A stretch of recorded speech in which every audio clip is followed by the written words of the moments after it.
सहना भवतु सहनौ भुनक्तु सह वीर्यङ्करवावहै तेजस्विनावधीतमस्तु मा विद्विषावहै। ओम शांति शांति शांति। हरि ओम श्री गुरुभ्यो नमः। हरि ओम।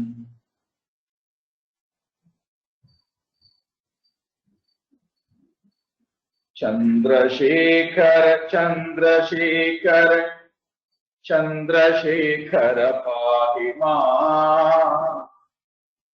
चंद्रशेखर चंद्रशेखर चंद्रशेखर रक्ष मां। कुंडलीकृत कुंडलेश्वर कुंडलं वृषभाहनम् नारदादि मुनीश्वर स्तुत वैभवं भुवनेश्वरम् अंधकांतकमासुतामरपादपं शमनान्तकम् चंद्रशेखरमाश्रये मम किं करिष्यति वै यमः। भेषजं भवरोगिणम् मपहारिणम् भेषजं भवरोगिणामखिलापदामपहारिणम् दक्षयज्ञविनाशनं त्रिगुणात्मकं त्रिविलोचनम् दक्षयज्ञविनाशनं त्रिगुणात्मकं त्रिविलोचनम् भक्ति मुक्ति फलप्रदं सकलाघसंग निवर्तनम्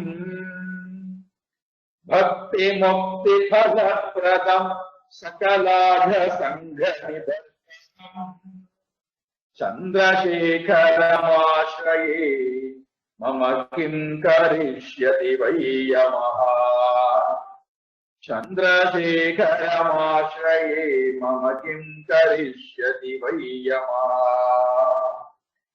भक्तवत्सलमर्चितं निधिमक्षयं हरिदम्बरम् भक्तवत्सलमर्चितं निधिमक्षयं हरिदम्बरम्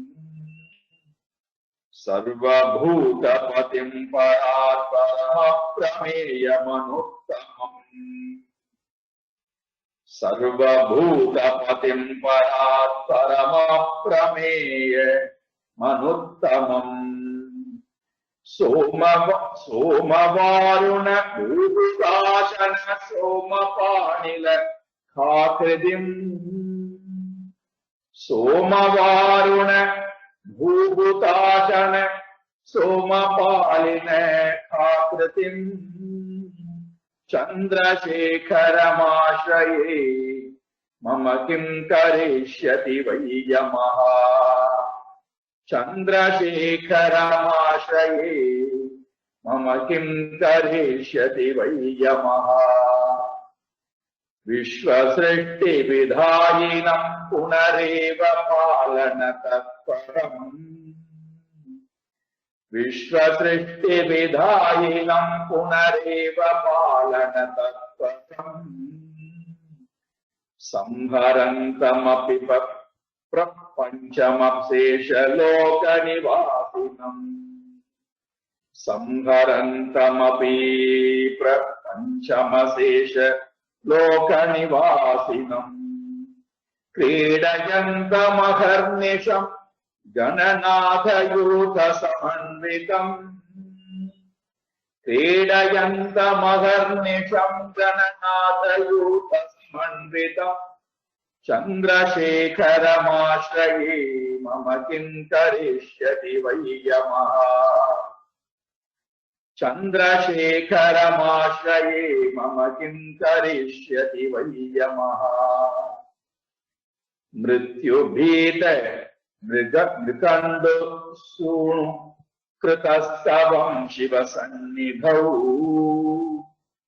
मृत्युभीतमृकण्डो सूनु कृतस्तवं शिवसन्निधौ यत्र कुत्र च यः पठेन्न हि तस्य मृत्युभयं भवेत् यत्र कुत्र च यः पठेन्न हि तस्य मृत्युभयं भवेत् पूर्णमायुरोगतामखिलार्थसम्पदमादरम् पूर्णमायुररोगतामखिलार्थसम्पदमादरम् चन्द्रशेखरम् एव तस्य ददाति मुक्तिमयत्नतः चन्द्रशेखर एव तस्य ददाति मुक्तिमयत्नतः ईशावास्य उपनिषदम् மூன்றாவது மந்திரம் அசூர்யா நாமதே லோகா அந்தேன தமசா வ்ருதா தாகும்ஸ்தே ப்ரேத்யாபிகச்சந்தி ஏகே சாத்மஹனோ ஜனா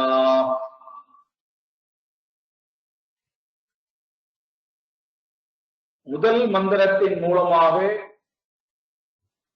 ஞான யோகமானது வழிமுறையாக சொல்லப்பட்டு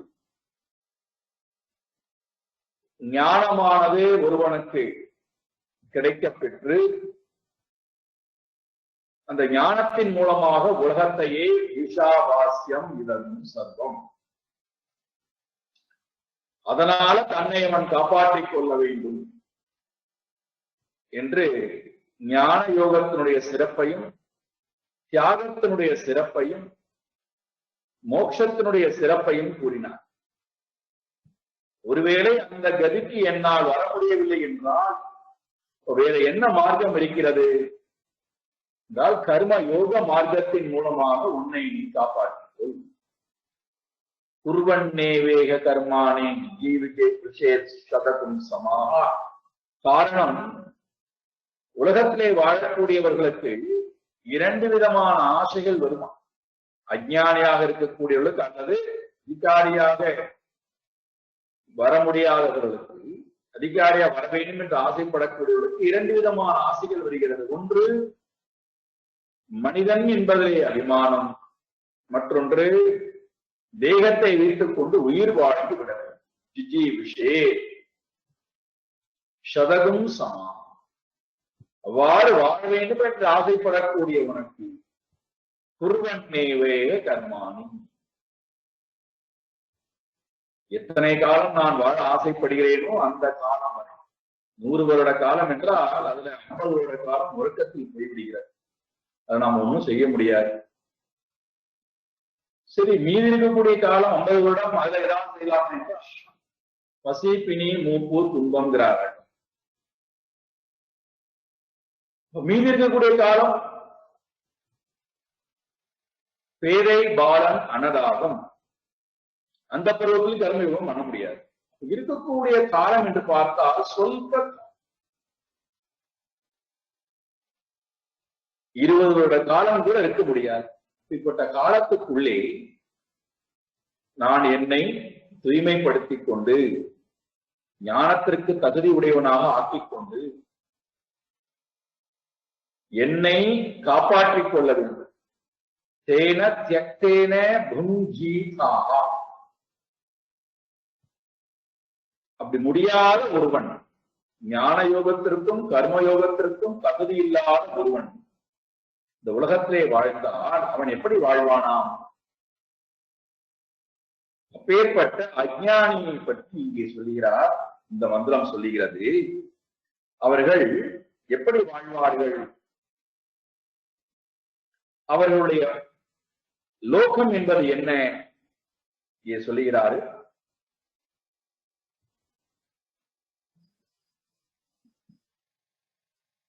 அசூர்யா நாம,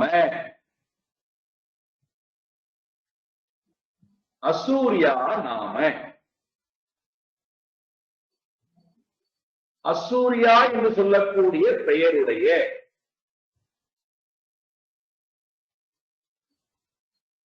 சூர்யா என்றால் சூரியகா ஒரு அர்த்தம் ஒளி. அசூரியகா என்றால் ஒளி இல்லாத.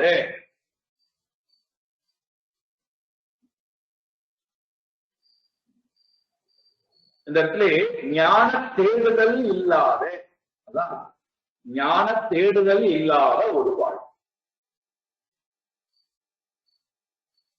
அசூர்யா, அசூர்யா நாம அசூரியம் என்று சொல்லக்கூடிய பெயருடைய,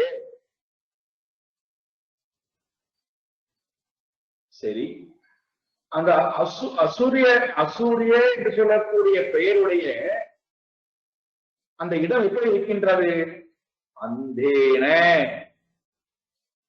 அந்தேன என்றால் அடர்ந்த, அடர்ந்த மிகவும் அடர்த்தியாக இருக்கின்ற, தமசா இருளால். அந்தேன தமசா அடர்ந்த இருளால் ஆவృతాக மூடப்பட்டு இருக்கின்ற, மூடப்பட்டு இருக்கின்ற ஆவృతాக. இந்த லோகம் எப்படி இருக்கின்றதா? அடர்ந்த இருளால் மூடப்பட்டு இருக்கின்ற. அப்பேற்பட்ட இந்த லோகத்தை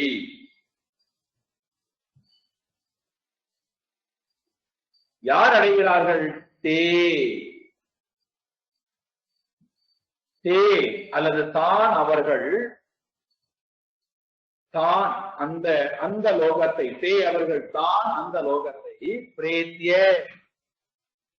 பிரேத்திய என்றால் உடலை விட்டு சென்றதற்கு பின், உலகத்தோட வாழ்ந்தோடும் அடர்ந்த இருள் சூழ்ந்த வாழ்க்கையிலே மூடிக்கொண்டுதான் வாழ்கிறார். உலகத்தை விட்டு சென்றதற்கு பிறகும் பிரேத்திய மரணத்துக்கு பின்பு அபிகச்சந்தி அவர்கள் அடைகிறார்கள், அந்த லோகத்தையே அவர்கள் அடைகிறார்கள். தே லோகாஹா, எந்த லோகங்கள் உண்டோ, எந்த லோகம் என்றால் காரிருள் சூழ்ந்திருக்கக்கூடிய, அடர்ந்த காரிருள் சூழ்ந்திருக்கக்கூடிய, வெளிச்சமே இல்லாத லோகத்தை இவர்கள் இறந்ததற்கு பிறகு அடைகிறார்கள்.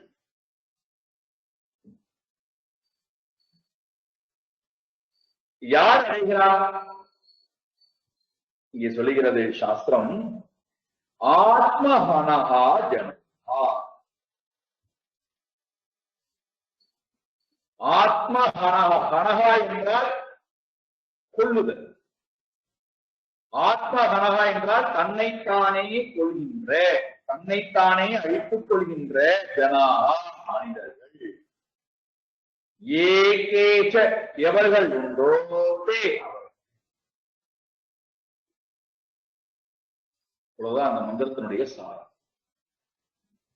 ஒவ்வொரு பதத்துக்கும் பொருள் என்னவென்றால், ஆத்மஹனஹா ஜனா, தன்னைத்தானே கொள்ளுகின்ற ஜனங்கள் யார் உண்டோ, ஏகேஷ எவர்கள் உண்டோ, தே அவர்கள், அசூரியா நாம, அசூரியா என்று பெயருடைய அந்தேன தமசாவிருதா, அடர்ந்த காய்கள் சூழ்ந்திருக்கக்கூடிய உலகத்தை, தே லோகாஹா அந்த லோகத்தை, தான் பிரேத்திய அதிகச்சந்தி இறந்ததற்கு பிறகு அவர்கள் அடைகிறார்கள். உலகத்துல வாழும் போதும் அவர்கள் அவ்வாறுதான் வாழ்கிறார்கள், இறந்ததற்கு பிறகும் அவர்கள் அங்கேதான் இருக்கிறார்கள். பெரிய வித்தியாசம் என்பது இறப்புக்கும் உயிர் வாழ்ந்து கொண்டிருப்பதற்கும் எந்த வித்தியாசம் இல்லாத ஒரு வாழ்க்கையை வாழ்கிறோம். யாரு? அஞ்ஞானினா. இங்க ஒவ்வொரு சப்தத்தையும் எடுத்துக்கொள்வோம், பிறகு சிந்திக்கலாம். முதல்ல லோகம், லோகம் என்பது தே லோகாஹா, லோகத்தை அடைகிறார்கள். எந்த லோகம்? அந்தேன தமசா ஆவிருதாஹா தே லோகம். லோகம் என்பதற்கு லோகாஹா இஸ் ஈக்வல் டு கர்ம பலானி. கர்ம பலன்களைத்தான் லோகம் என்று சொல்லப்படும். கர்ம பலனைத்தான் இங்கே லோகம். முதல் அர்த்தம். அதனால்தான் ஒவ்வொருவருடைய கர்ம பலன் அவர்களுடைய அனுபவமாக இருக்கிறது. அது அவர்களுடைய லோகமாக இருக்கிறது. ஒரே மாதிரி இருப்பது இல்லை. ஒரே வீட்டுக்குள்ள 4 பேர் இருந்தால் 4 பேருடைய லோகம் வேறு வேறாக இருக்கு. அவரவர்களுடைய கர்ம பலனுக்கு ஏற்ப அவர்கள் அந்த லோகத்தில் வசிக்கிறோம். யாருடைய லோகமும் யாருக்கும் பொருத்தமானதாக இருக்காது. காரணம் அவர்களுடைய கர்ம பலன் அங்கே மையமாக நிற்கிறது. கர்ம பலானி. அப்ப கர்ம பலன்களானது நம்மால் பார்க்கப்படுகின்றது. கர்ம பலானி லோக்கியந்தே. கர்ம பலனை பார்க்கிறோம். விதவிதமான கர்ம பலன். கர்மம் என்றால் நாம் செய்த செயல், அதிலிருந்து வந்த வினை, அது கொடுக்கக்கூடிய பலன். புண்ணியமோ பாவமோ, இன்பமோ துன்பமோ, அது கர்ம பலன். அதை நாம் பார்க்கிறோம். ஒவ்வொரு க்ஷணமும் லோக்கியந்தே அல்லது திருஷ்யந்தே நம்மால் பார்க்கப்படுகின்றது. பார்க்கக்கூடிய இடம் எங்கே என்றால் நம்முடைய மனதில். மனதில் தான் இந்த அனுபவத்தை நாம் பார்க்கிறோம். சந்தோஷமாக இருந்தாலும் சரி, துக்கமாக இருந்தாலும் சரி, நம்மால் எங்கே பார்க்கப்படுகிறது? ஒவ்வொருவருடைய மனதில் பார்க்கப்படுகிறது. லோக்கியந்தே அல்லது திருஷ்யம். அப்போ கர்மவினை இருக்கக்கூடிய இடம் நம்முடைய மனம். அந்த மனதினுடைய வெளிப்பாடுதான் லோகம். அதில் இன்பமோ துன்பமோ நம்மால் பார்க்கப்படுகிறது. ஆகியனாலே லோகம் இஸ் ஈக்வல் டு கர்ம பலானி.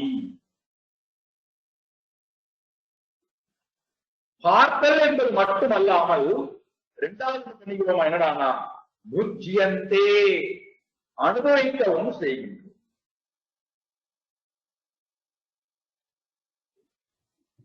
எதை பார்க்கிறோமோ, மனதால் எதை பார்க்கிறோமோ அதை அனுபவிக்கவும் செய்கின்றோம். புஜ்யந்தே இது ஜென்மானி. இந்த ஜென்மத்தில் நம்மால் பார்க்கப்படுகிறது, நம்மால் அனுபவிக்கப்படுகின்றது. அதுதான் இங்கே பிறவிகள் என்று சொல்லப்படுகிறது. பிறவியைத்தான் இங்கே லோகம் என்று சொல்லப்படுகிறது. எதை பார்க்கிறோமோ, எதை அனுபவிக்கின்றோமோ அதுதான் லோகம். அப்ப இங்க லோகம் என்பது நாம ஒரு முடிவுக்கு வந்து விடலாம் என்றால் ஷரீரம்தான் லோகம். கர்ம வினையினாலே நமக்கு வந்திருக்கக்கூடிய ஷரீரம் தான் லோகம். ஸ்தூல சரீரம், சூக்ஷ்ம சரீரம், காரண சரீரம், இந்த மூன்றும் தான் லோகம். அதுல ரொம்ப முக்கியமானது இந்த ஸ்தூல சரீரத்தை கொண்டு விவகாரம் செய்வது. இங்கே ஷரீரம் தான் லோகம் என்று சொல்லப்படும். அதை வைத்துக் கொண்டுதான் எல்லா அனுபவங்களும் நம்மால் பார்க்கப்படுகிறது, அனுபவிக்கப்படுகிறது. லோக்கியந்தே அல்லது திருஷ்யந்தே புஜ்யந்தே இது லோகா. லோக்கியதே அனுபூயதே. எது பார்க்கப்படுகிறதோ, எது நம்மால் அனுபவிக்கப்படுகிறதோ அது பெயர் லோகம்.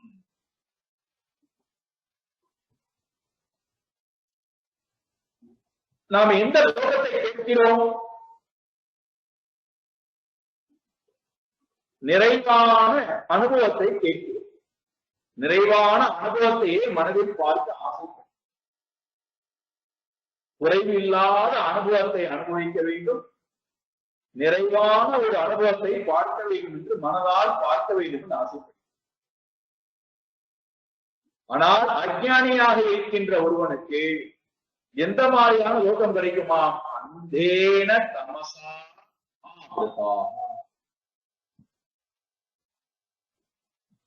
அடர்ந்த காரிருள் சூழ்ந்திருக்கக்கூடிய, அதுவால் மூடியிருக்கப்பட்டிருக்கக்கூடிய அந்த லோகத்தை தான் இவர்கள் அடைவார்கள், இவர்களால் அடைய முடியும். அந்தேன அதர்ஷன ஆத்மகேன, இந்த இடத்துல அந்தேன இஸ் ஈக்வல் டு அதர்ஷன ஆத்மகேன. தர்ஷனம் ஆத்மாவை, என்னை பார்க்க முடியாத ஆத்மாவை பார்க்க முடியாத ஒரு லோகம், அதான் நமக்கு இருக்கு வாசனா கர்ம பலன். அது என்ன பண்ணுகிறது? ஆத்மாவை மூடிக்கொண்டு அதர்ஷன ஆத்மகேன அஜ்ஞானேன. அஜ்ஞானமானது, கர்ம வினையானது ஒரு உடலை கொடுத்து அந்த உடலின்பால் நான் அபிமானம் வைத்து அந்த அபிமானத்தினாலே செயல் செய்து செயலினாலே கர்ம பலன்கள் வந்து அது என்ன பண்ணிருக்கிறது? என்னை, என்னுடைய உண்மையான சொரூபத்தை தரிசிக்க விடாமல் மூடி மறைத்து வைத்திருக்கிறது.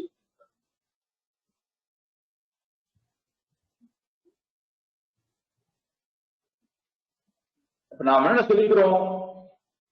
யாரோ என்னை பார்க்க விடாமல் தடுக்கிறார்கள், ஏதோ ஒரு சக்தி என்னை பார்க்க விடாமல் தடுக்கிறது. நான் பிறந்த குலம், வந்து வாழ்ந்து கொண்டிருக்கிற சூழ்நிலைகள், அல்லது நாம் உடனே எல்லா பொருள்களையும் நாம் வந்து சேர்த்துக் கொள்கிறோம். யாரும் காரணம் அல்ல, என்னுடைய கர்ம பலன். அது என்ன பண்ணிருக்கிறது? காரிருள் சூழ்ந்திருக்கக்கூடிய அஞ்ஞானத்தை கொடுத்து என்னிடத்திலே இருக்கின்ற ஆத்மஸ்வரூபத்தை ஆவிருத்தாக மூடி இருக்கின்றது. எனக்குள்ள அந்த உண்மை சுரூபம் இருக்கு, நான் தான் அந்த உண்மை சுரூபம். ஆனால் என்னால் அதை பார்க்க முடியவில்லை, தர்சனம் செய்ய முடியவில்லை. காரணம், இந்த அந்தம் என்கின்ற வஸ்துவானது இருளானது, அடர்ந்த இருளானது என்னை மூடி இருக்கின்றது.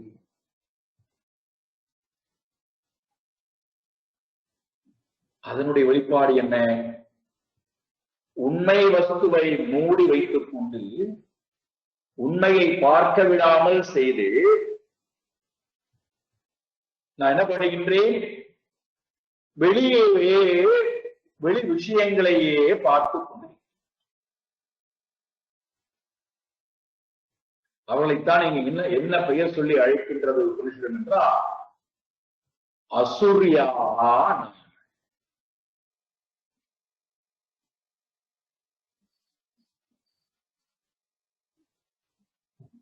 அசு அசு என்றால் பிராணன் என்று பொருள். அசு என்றால் பிராணன்.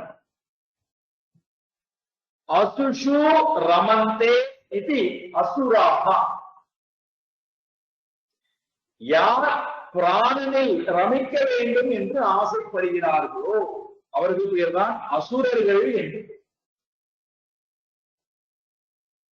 பிராணனில் ரமிக்க வேண்டும் என்றால் இன்னும் உயிரோடு வாழ வேண்டும், இன்னும் ஜீவித்திருக்க வேண்டும், உயிர் வாழ்ந்து விட வேண்டும் என்கின்ற பிராணனை பிடித்துக் கொண்டு வாழ்ந்து விட வேண்டும் என்கின்ற ஆசை யாருக்கு இருக்கிறதோ அவர்கள் அசுரர்கள். இங்க பாஷிகாரர் சொல்றார், தேவாலயோகோ அப்படி அசுராகா. தேவர்களும் கூட அசுரர்கள் சொல்லுகிறார். அவர்களும் உயிர் வாழ்ந்து விட வேண்டும். அதனால்தான் என்ன பண்ணாங்க? மத்தை கடைந்து அதிலிருந்து அமிர்தத்தை எடுத்து உயிர் வாழ்ந்து விட வேண்டும். விடுதுதான் தேவர்களும் கூட அசுரர். காரணம் என்ன?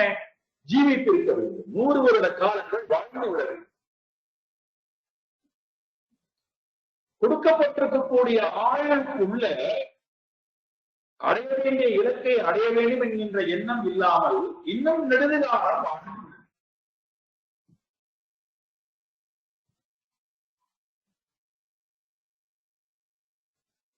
தே அசுரா அசுஷு ரமந்தே யஸ்ய சஹா அசுராஹ. யார் ஒருவர் பிராணனிலேயே ரமித்திருக்க வேண்டும் என்று ஆசைப்படுகிறார்களோ அவர்கள் அசுரர்கள்.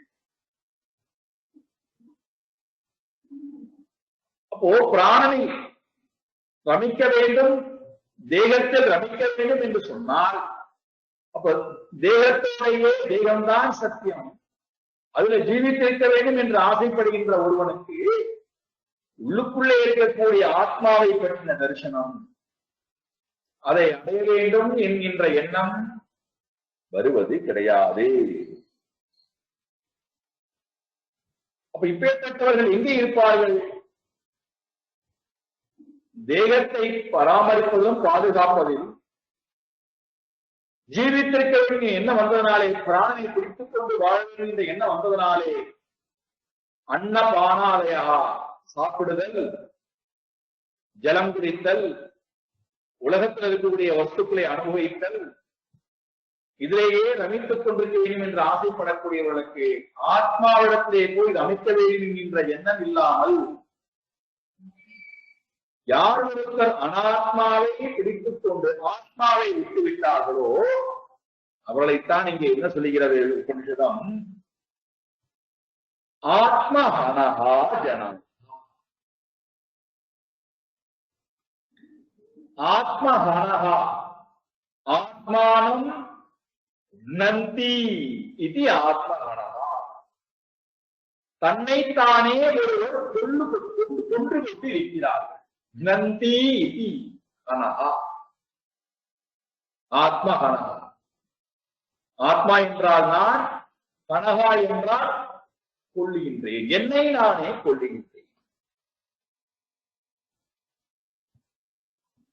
யாரே? அவித்வாம்சா அசூர்யாஹா. உண்மையை உணர்வதற்கு உண்டான நாட்டம் இல்லாதவர்கள், உண்மை பற்றின அறிவு இல்லாதவர்கள் தன்னைத்தானே ஹிம்சித்துக் கொள்கிறார்கள். ஆத்மானம் நித்தியம் ஹிம்சந்தி. எதனால? அனாத்மாவை ஆத்மா என்று பார்ப்பதனாலும் ஆத்மாவை அடைவதற்கு விருப்பம் இல்லாத காரணத்தினாலும் அனாத்மாவுடைய சுரூபத்தை சதாசர்வ காலம் போஷிக்கின்ற காரணத்தினாலே உண்மையை மறந்து தன்னைத்தானே துன்பக்கடலில் அழித்துக் கொள்கின்றோம். வேற யாரும் காரணம். அதனால்தான் என்ன வருகிறது? கர்ம பலன்.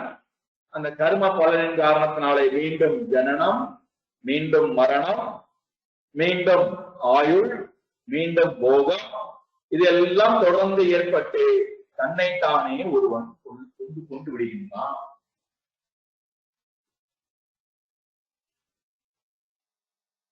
இவர்கள் ஆத்மாவுடைய உண்மையான சொரூபத்தை அறிந்தார்கள். ஆனால் ஆத்மாவுடைய சொரூபம் அஜரம், அமரம், நித்தியம். இந்த லட்சணத்தை அறியாமல்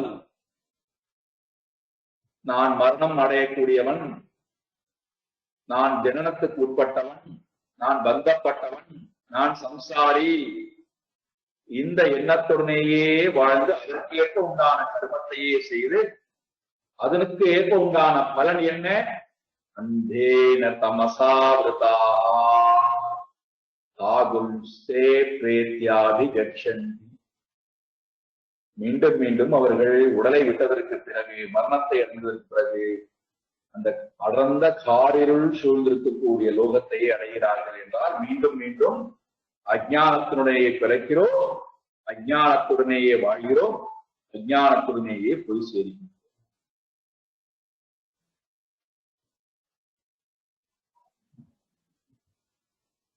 தன்னைத்தானே ஒருவன் மாய்த்துக் கொள்ளுதல். இதே வார்த்தையை விவேக சூடாமணியில அதிசங்கர பகவத்பாதால் லப்த்வா கதம் சின்னரஜன்ம துர்லபம், கிடைப்பதற்கு ரொம்ப ரொம்ப துர்லபமாக இருக்கின்ற நரஜன்மம், லப்த்வா அதை அடைந்தும், லப்த்வா கதம் சித் நரஜன்ம துர்லபம் தத்ராபி பும்ஸ்வம், அதிலும் மனுஷனாக பிறந்து ஸ்ருதி பாரதர்ஷனம், வேதங்களை ஒருவன் கற்பதற்குண்டான லட்சணத்தை பெற்றவனாய், உபனிஷத்தை படிப்பதற்கான லட்சணத்தை பெற்றவனாய் இருந்தும் யார் ஒருவன் அந்த வாழ்க்கைக்குள்ளே போகாமல் தன்னுடைய வாழ்க்கையை வீணடிக்கின்றானோ ஆத்மஹந்தி அசத்கிரகா அப்படின்னு எழுதுறார் கடைசியில. தன்னைத்தானே இந்த கூட்டிலிருந்து விடுவித்துக் கொண்டு முயற்சி எடுக்காமல் யார் அசத் கிரகா அசத்தை பிடித்துக் கொண்டானோ ஆத்ம வினிகந்தி, தன்னைத்தானே ஒருவன்.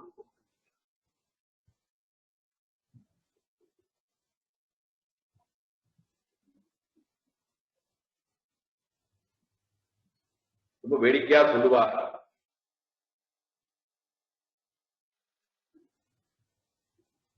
குரங்கானது ஒரு கரையிலே அமர்ந்திருக்கிறது மரத்துக்கு மேலே. காட்டாற்று வெள்ளம் ஓடிக்கொண்டிருக்கின்றன.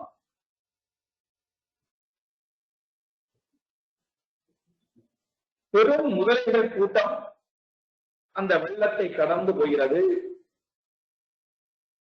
ஆழம் அதிகமாக இருக்கு ஆற்றிலே. இப்ப குரங்கால் இந்த இந்த பகுதியிலிருந்து அடுத்த கரைக்கு போக முடியாமல் இருக்கு. அப்போ ஒரு முதலையிடத்தை பேசுகின்றதா, என்னை கொண்டு போய் கரை சேர்த்து விடேன், உன்னை நான் நம்புகின்றேன், நட்புடன் உன்னை நான் நண்பனாக ஏற்றுக்கொள்கிறேன், கொண்டு போய் அந்த கரையிலே சேர்த்து விடு. முதலே சொல்லுகிறது, முதுகிலே ஏறிக்குள் உன்னை கொண்டு சேர்த்து விடுகிறேன். குரங்கும் நம்பி ஏறி அமர்கிறது. பாதி தூரம் வரைக்கும் அழைத்துக் கொண்டு போன முதலை, இதற்கு நான் சுமக்க வேண்டும், எனக்கு வேணும் என்று சொல்லக்கூடிய உணவு என்னுடைய முதுகிலே இருக்கிறது, நான் ஏன் இதை சாப்பிடக்கூடாது என்று மெதுவாக ஜலத்துக்குள்ளே, ஜலத்துக்கு மேலே போய் கொண்டிருந்த அந்த முதலை ஜலத்துக்குள்ளே மூழ்கி முதலையை தன் வசப்படுத்தி, குரங்கை தன் வசப்படுத்தி உணவாக சாப்பிடுகிறார். நாமும் இதே போலதான் சம்சார சாகரம் என்று சொல்லக்கூடிய கடலை கடக்க வேண்டும் என்று ஆசைப்படுகிறோம். ஆனால் குரங்கு என்று சொல்லக்கூடிய மனம் முதலையை பிடித்துக் கொள்கிறது. முதலை என்னடா, சம்சார சார்பில் இருக்கக்கூடிய விஷயங்கள், அதை பிடித்துக் கொண்டு எப்படி கரையேறுவது, கர்ம பலனை பிடித்துக் கொண்டு எப்படி கரையேற முடியும், அஞ்ஞானத்தை பிடித்துக் கொண்டு எப்படி கரையேற முடியும், அதோடு நான் தொடர்பு வைத்திருக்கிறேன், சங்கம் வைத்திருக்கிறேன், எப்படியாவது அது என்னை சம்சார சார்ந்தம் கரையேற்றி, அது மீண்டும் மீண்டும் என்னை விழுங்கிக் கொண்டேதான் இருக்கிறதே தவிர என்னை கரையேற்றுவதாக தெரியவே இல்லை. அந்தேன தமசாவிருதா,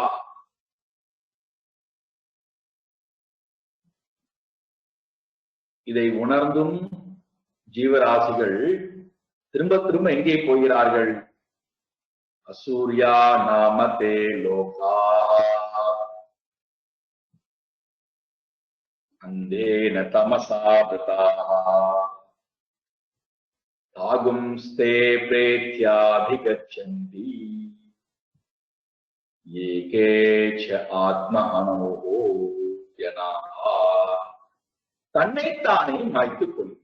தன் சொரூபத்தை தெரிந்து கொள்ளாமலேயே ஒருவன் அஞ்ஞானத்தை ஆத்மாவாக பாவித்த காரணத்தினாலே தன்னைத்தானே ஒருவன் மாய்த்துக் கொள்கிறான். தன்னைத்தானே ஒருவன் மாய்த்துக் கொண்டு மீண்டும் மீண்டும் சம்சாரத்திலேயே உழகிறான் என்றான் அவித்வான் புருஷர்கள். அப்போ வித்வான் புருஷன் என்ன செய்ய வேண்டும்? தன்னைத்தானே மாய்த்துக் கொள்ளாமல் இதிலிருந்து விடுபடுவதற்கு என்ன செய்ய வேண்டும்? அதுதான் அடுத்து வரக்கூடிய 4, 5, 6, 7, 8 இந்த 5 மந்திரங்கள் மீண்டும் பரமாத்மாவுடைய சுரூபமானது முழுமையாக விவரணமாக வர்ணிக்கப்படுகிறது.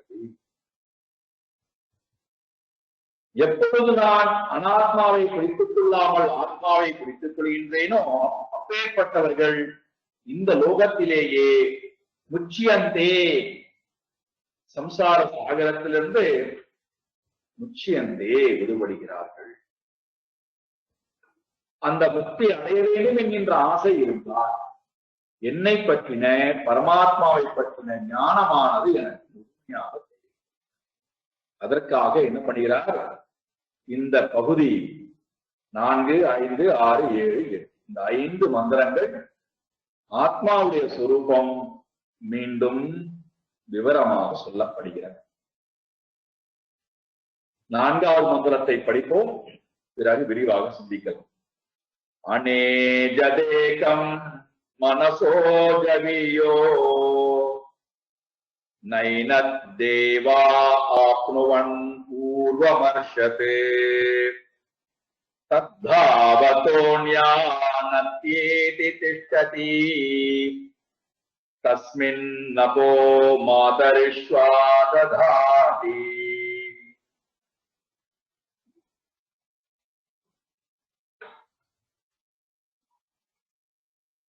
உண்மையை விளக்க வேண்டும் என்று வருகின்ற நேரத்தில்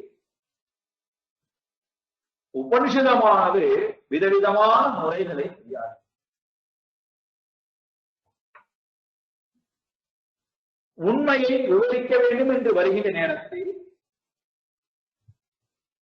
உபனிஷத்திற்கு நேரடியாக சப்தங்கள் இல்லை.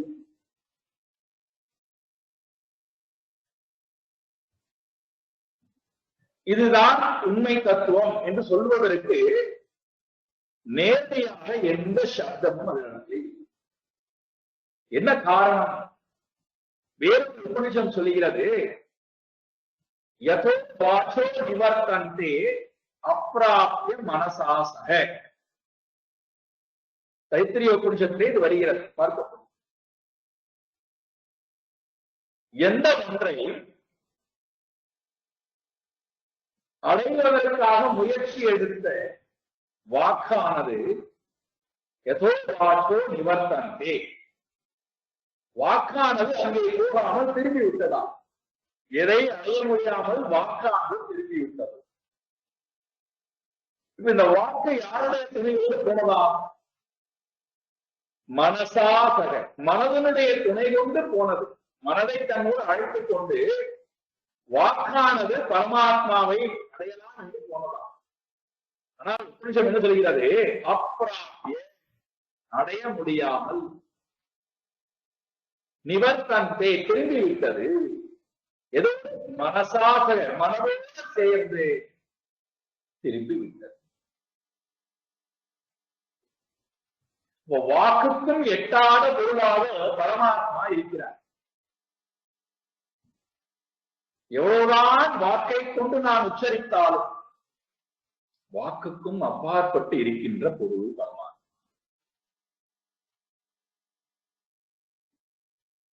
அதனால்தான் அருணகிரிநாத பெருமான் எழுதுகிறார் திருப்புகள்ல, பரமாத்மா எப்படி இருக்காராம்? எல்லாவற்றையும் கடந்து இருக்கின்ற பரமாத்மாவாக இருக்கு. நாத பிந்து கலாட்டே நமோ நம. நாத பிந்து கலா, இந்த மூன்றுக்கும் அப்பாற்பட்ட கலாதீதா எல்லாவற்றையும் கடந்திருக்கின்ற அந்த பரம்பொருள். வேத மந்திர ஸ்வரூபா நமோ நம. அப்பேற்பட்டவனை எதன் மூலமா தேட வேண்டும்? வேத மந்திர ஸ்வரூபா நமோ நம. அந்த வேதத்தினுடைய தத்துவம் என்ன? ஞான பண்டித சுவாமி நமோ நம. அந்த வேதத்தினுடைய சுரூபம் பரமாத்மா. அவர்தான் இங்கே ஞான பண்டிதனாக முருகனாக வந்திருக்கிறார். அப்பேற்பட்ட குருவுடைய துணை கொண்டு வேதத்திற்கு அப்பாற்பட்டிருக்கக்கூடிய பரமாத்மாவை நான் ஞான பண்டித சுவாமி நமோ நம. வெகு கோடி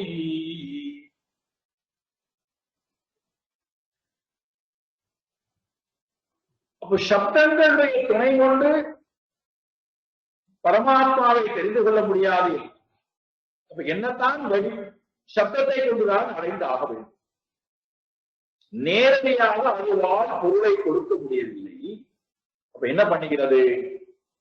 நேரடியாக பொருளை கொடுக்க முடியாத போது தன்னோட ஒரு துணைக்கு ஒரு சப்தத்தை ஏற்படுத்தி கொண்டு அதன் மூலமாக உண்மையை காட்டும். கணக்குல நாம் ஏதாவது ஒரு விடையை கண்டுபிடிக்கணும்னா, தெரியாத ஒரு பொருளுக்கு விடையை கண்டுபிடிக்கணும், என்ன பண்ணணும்? 0 போட்டுருவோம் முன்னாடி. அது தொடர்ந்து கடைசி வரைக்கும் வரும். கடைசியில 0 எடுத்துருவோம். உண்மை தத்துவம் மட்டும் கடைசியில முடிவு இருக்கு. அது எக்ஸ்ன்னு ஆரம்பிக்கும். உண்மையை காரணம் என்னவென்றால், ஒன்றை விவரிக்க வேண்டும் என்று வந்தால், விளக்க வேண்டும் என்று வந்தால், அது ஒரு பொருளாக இருந்தால் விளக்கலாம்.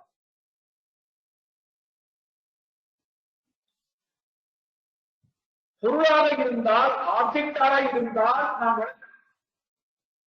ஆனால் இது சப்ஜெக்ட். என்னை பற்றின ஆத்மஸ்வரூபத்தை பற்றின ஞானம். என்னை பற்றின ஞானத்தை சொல்லும் போது சப்ஜெக்ட் ஒன்றுதான் இருக்கிறது. தன்னைத்தானே அது விளக்கிக் கொள்ள முடியாது. தன்னை தவிர்த்திருக்கின்ற ஒன்றை விவரமாக என்னை பற்றி பேச வேண்டும் என்று வந்தால் அங்கே வார்த்தைகள் இல்லை. அப்ப என்ன பண்ணியாகணும்? தன்னை பற்றி பேச வேண்டும் என்று வருகின்ற உபனிஷத்துக்கு வார்த்தை இல்லாததுனால என்ன பண்ணுகிறது? அந்த ஒன்றாக இருக்கின்ற பரம்பொருளிடத்திலே ஒரு விதமான ஒரு செயல்பாட்டை செய்து அதன் மூலமாக அந்த உண்மை தத்துவத்தை நமக்கு விவரிக்க வேண்டும். அதற்கு இந்த உபனிஷம், இந்த இடத்துல உபனிஷம் எடுத்துக் கொண்டிருக்கக்கூடிய கையாளுகின்ற முறை என்னவென்றால் அத்தியாரோப அபவாத நியாயம். அத்தியாரோப அபவாத நியாயம்.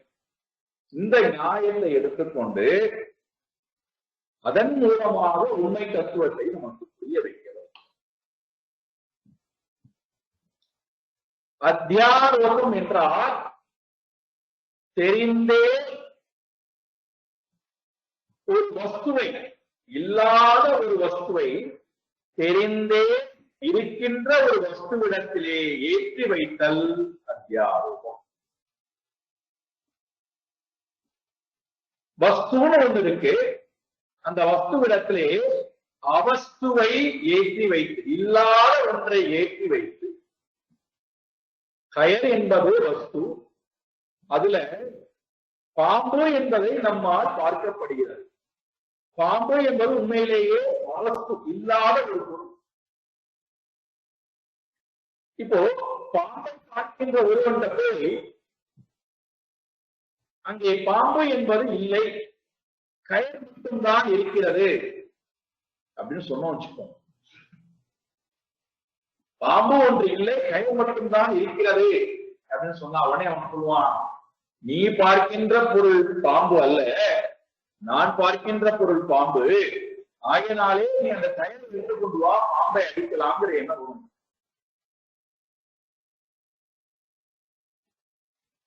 காரணம், இவன் பாம்பை பார்த்துக் கொண்டிருக்கிறான். இன்னொரு ஒருவனுக்கு கயிறு மட்டும் தெரிகிறது. உண்மையை பார்க்கின்றவர்களுக்கு லோகம் என்கின்ற பாம்பு இல்லை, பிரம்மன் என்கின்ற கயிறு மட்டும்தான் இருக்கிறார். உண்மையை பார்க்காதவர்களுக்கு பாம்பு மட்டும் தெரிகிறது, கயிறை காணும். அப்போ உபனிஷதமானது பிரம்ம சத்தியம் ஜெகத் மித்யா, பிரம்மன் உண்மை, லோகம் என்பது பொய் என்று சொன்னால் அவ்வளவு சுலபத்திலே நம்மால் ஏற்றுக்கொள்ள முடியவில்லை, ஏற்க மறுக்கிறது. காரணம், அனுபவத்திலே பார்க்கிறோம். அப்போ நாம் எதை பார்த்துக் கொண்டிருக்கிறோமோ அந்த பாம்பு உண்மைதான் அப்படிங்கிற முதல்ல அந்த அவஸ்துவை வஸ்துவாக முதல்ல ஏற்றுக்கொள்கிறது சாஸ்திரம். நீ எந்த பாம்பை பார்க்கிறாயோ அந்த பாம்பு கயிற்றிடத்திலே இருக்கிறது, கயிற்றில்தான் பாம்பு இருக்கிறது. அப்போ பாம்பு என்பது உன்னால் காட்டப்படுகின்றது என்றால் அந்த பாம்புக்கு பின்னாடி கயிறு என்பது இருக்கிறது, ஏற்றுக்கொள்கிறது. முதல்ல இந்த தெரிந்த இவன் தெரியாமல் அத்தியாசம் செய்து விட்டான். உபனிஷம் என்ன பண்ணி தெரிந்தே நீ ஜெகத்தை பார்க்கிறாயா, ஜெகத் என்பது இருக்கிறது. இது தெரிந்தே அத்தியாரோபம் செய்தது. தெரிந்தே ஒன்று அவஸ்துவை வஸ்துவிடத்திலே ஏற்றி வைத்த அத்தியாரோபம்.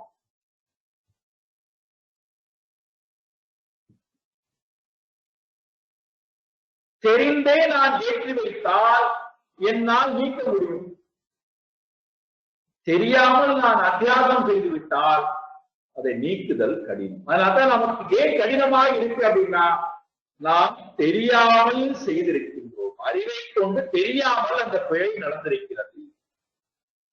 ஒரு தோற்றத்தை ஏற்படுத்தி வைத்திருக்கிறோம். அது போகணும் அப்படின்னா உபனிஷத்தினுடைய துணை தேவைப்படுகிறது. உபனிஷம் என்ன பண்ணுகிறது, வஸ்துவிடத்திலே, சத்தியமான வஸ்துவிடத்திலே இல்லாத ஒரு வஸ்துவை, அவஸ்துவை அத்தியாரோபம் செய்கிறது.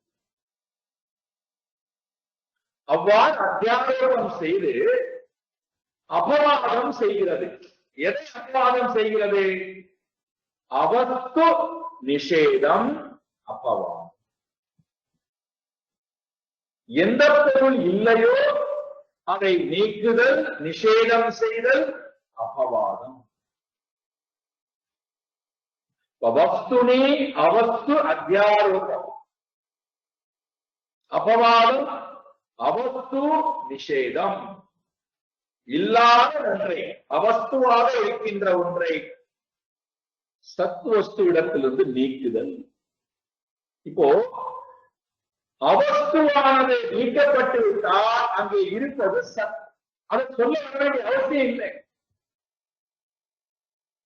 இதுதான் பிரம்மன் அப்படின்னு சொல்லாது. என்ன பண்ணும், அவஸ்துவை எடுக்குது. இதுதான் கயிறு சொல்லணுமா? பாம்பு அல்ல, நீ பார்க்கின்றவை பாம்பு அல்ல. முதல்ல என்ன பண்ணுகிறது, பாம்பு என்பது அதில் இருக்கிறது. நீ எதை பார்க்கிறாயோ அந்த இடத்திலே பாம்பானது. பாம்பை பார்க்க வேண்டுமானால் கயிறு தேவை. இது முதல் படி. தெரிந்தே அத்தியாரோபம் நடக்கிறது. பாம்பை பார்க்க வேண்டுமானால் கயிறு தேவை, ஜெகத்தை பார்க்க வேண்டுமானால் ஈஸ்வரன் தேவை.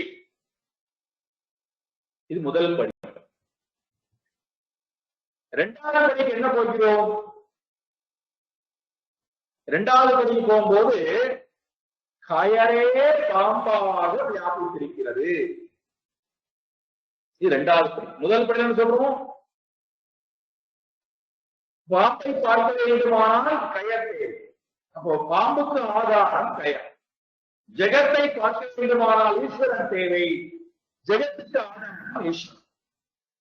இரண்டாவது படிக்கு போகும்போது கயரே பாம்பாக இருக்கிறது, ஈஸ்வரனே ஜெகத்தாக இருக்கிறார். இது இரண்டாவது படி. மூன்றாவது படிக்கு போகும்போது ஈஸ்வரன் மட்டும்தான் இருக்கிறார் அல்லது பிரம்மன் மட்டும்தான் இருக்கிறார், ஈஸ்வரனும் ஜெகத்தும் இல்லை.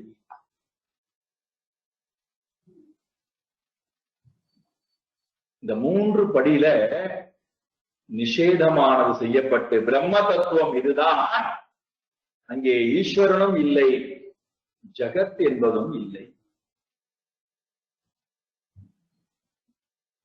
அதைத்தான் இங்கே எடுத்துக்கொள்கிறது உபனிஷதம்.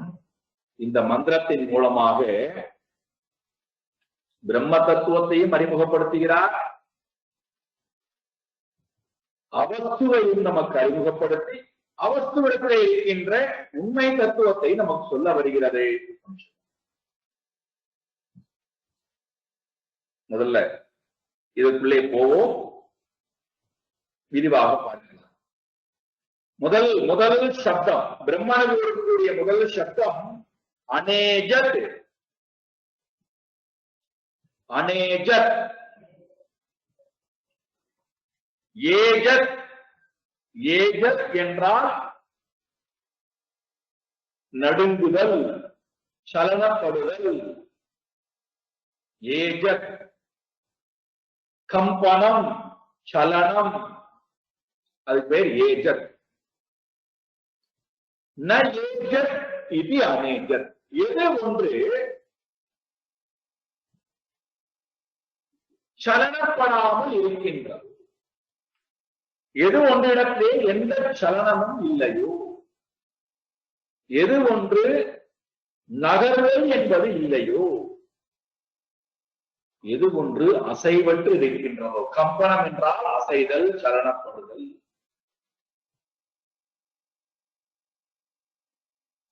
எது ஒன்று நழுவாமல், சலனப்படாமல், அசையாமல் இருக்கிறதோ அது அநேஜத்.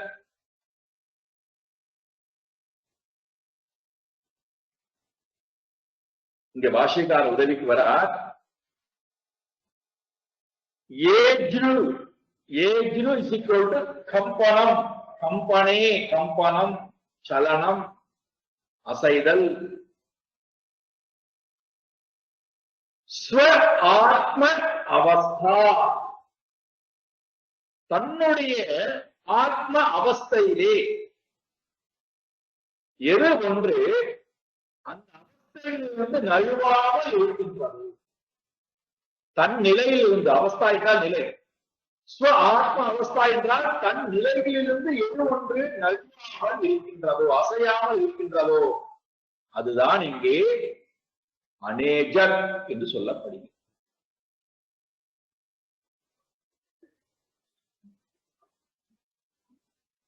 தன் நிலையிலிருந்து நழுவுதல் என்பது எப்போது வருகிறது?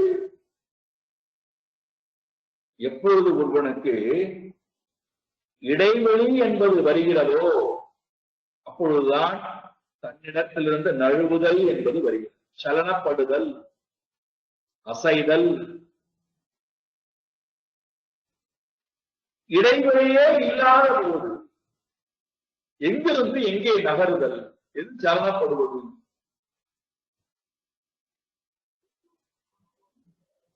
இங்க என்ன காட்டப்படுகின்றால் பூர்ணத்தன்மை காட்டப்படு. பூர்ணமாக இருந்தால் சலனம் என்பது வராது, அசைதல், நகருதல். எப்பொழுது அபூர்ணத்தன்மை வருகிறதோ அப்பொழுதுதான் சலனப்படுகின்றது, நகருதல் என்பது வருகிறது.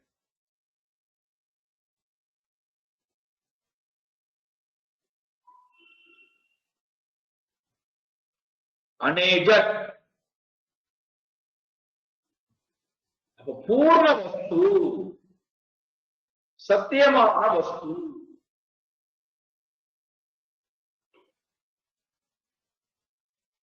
சரி, அநேஜத் பூர்ணமான சலனம் இல்லாத தன் நிலையிலிருந்து மாறுபடாத அசையாத வஸ்து என்றால் அந்த வஸ்து பலவா இருக்குமா என்றால் அநேஜத் ஏகம்.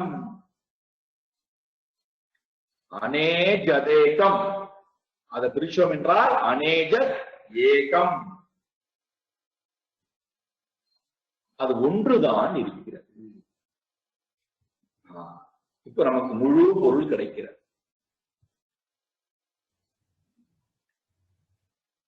ஒரே ஒரு பொருள் இருக்கின்ற காரணத்தினாலே தன்னை விட்டு அது வேறு என்றும் நகர வேண்டிய அவசியம் இல்லை, அசைய வேண்டிய அவசியம் இல்லை. ஏகமாக தான் மட்டும் இருக்கின்ற காரணத்தினாலே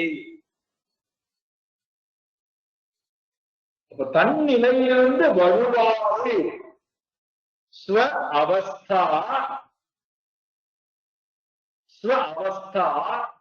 பிரச்சுதி தத் வர்ஜிதம். பிரச்சுதி, சுதி என்றால் சுத என்றால் நடுவுடன், பிரச்சுதி விசேஷமாக நடுவுடன்.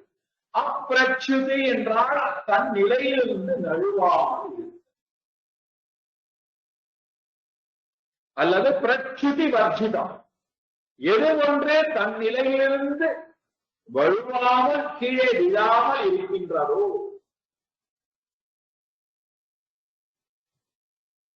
அது இங்கே ஏகம் பிரம்ம. அநேஜதேகம். தன் நிலையிலிருந்து கீழே வருவதுதான் மரணம். தன் நிலையிலேயே இருந்தால் மோட்சம். அவ்வளவுதான். வேதாந்தத்தை நம்ம ரொம்ப சுலபமா புரிஞ்சுக்கணும்னா, எப்பொழுது நான் என் நிலையிலேயே ஆத்ம நிலையிலேயே இருந்தேன் என்றால் மோட்சம். எப்பொழுது என்னுடைய நிலையிலிருந்து நான் கீழே நழுவுகிறேனோ, சுதி நழுவினால் அதுதான் மரணம், அதுதான் மிருத்யு.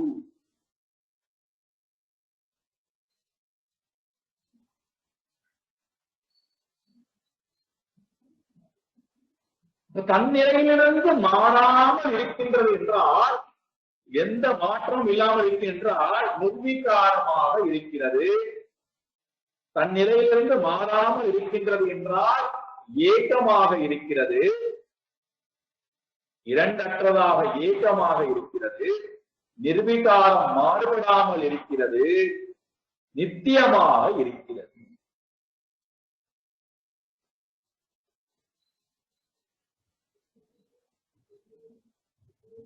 இது பிரம்மனுக்கு கொடுக்கக்கூடிய ஸ்வரூப லட்சணம். அநேகதேகம். இப்ப உடனடியா உபநிஷம் என்ன பண்ணி விட்டது? இந்த பிரம்மஸ்வரூபத்திடத்திலே அத்தியாரோபம் செய்கிறது. ஒரு சொரூபத்தை அத்தியாரோபம் செய்து அநேகதேகம், அநேகத் ஏகம், இது அத்தியாரோபம்.